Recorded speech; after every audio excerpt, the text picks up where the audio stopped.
meditated, or everything is like meditation, everything is emptiness, and that person confused. You know? But when that person came in the right moment, in the right situation, practicing Dharma step by step, and studying about meditation, and then, he totally understands.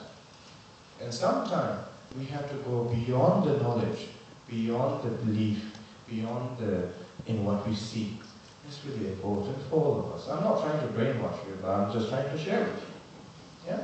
So, for all of us, as I want to tell you again, that don't ever use the religion to make money, to control other people. Just don't use it. It's just worse from everything, So, as I want to tell you, that practicing, I'm telling you that, practicing Dharma with a great love and great respect is really important, but practicing Dharma with a desire would never work, It will never, it just doesn't work. Because when I was a kid, I used to practice a lot, I used to practice a lot, blah, blah, blah, and always reading, always chanting, and all these things, and have to.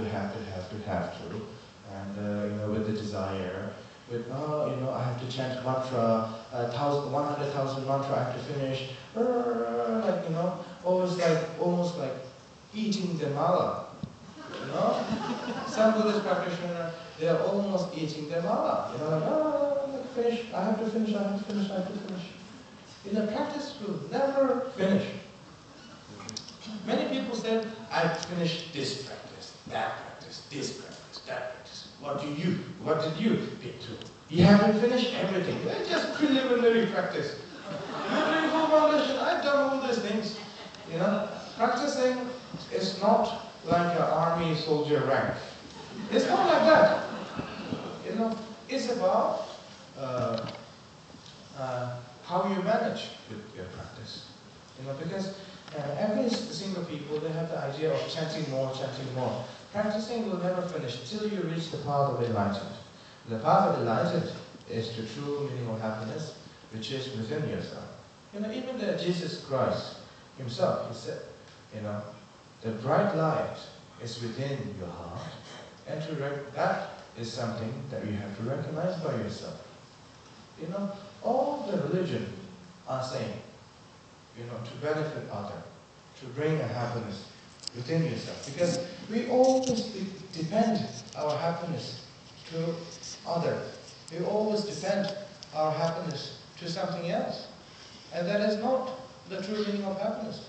Once you start depending your true meaning of happiness within yourself, and then you're getting more closer, whatever that name is, enlightened, or Buddha nature, or Mother nature, or your nature, or whatever, whatever the name is, when you're trying to understand, the Buddha nature is within your heart, when you start practicing step by step, I think it will be very useful. So, number is not really important. When you chant, to be relaxed is really important to all of us.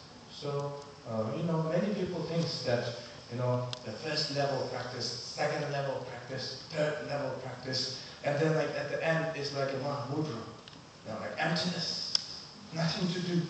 Everything is emptiness, just to do meditation, whatever. And every people has a different kind of idea. Yes, of course, Buddha gave his teaching with this great possibility, with this great compassion to all the sentient beings. And what I will say is, if you get the meaning and the point of the practice, is your first practice will be your last practice. And that is the point. So many people believe, the first practice, the preliminary is down there, and then the visualizing as a deity is something up there, and then the emptiness is a little bit higher. There's nothing higher or lower. One of the great, the Shangpa Master, he said, the Buddha nature is too close. That's why we don't recognize. The Buddha nature is too easy to recognize. That's why we don't believe it. And Buddha nature is too pure. That's why it's very difficult to recognize. Yeah? So sometimes we see the Buddha nature, time to time. But we just don't realize that. But just try not to believe in that, okay? just try to go step by step practice. That is much more better to all of you. And like, you know, if I tell you like that, oh, Shangpa, you might see the path of enlightenment or meaning of meditation, and then like there's all of a sudden you come, Rinpoche, I've seen the enlightenment, where something is there, you know, and it creates more problem, you know. So, you know, I'm just trying to share the Dharma experience with you as a friend. We're just talking here.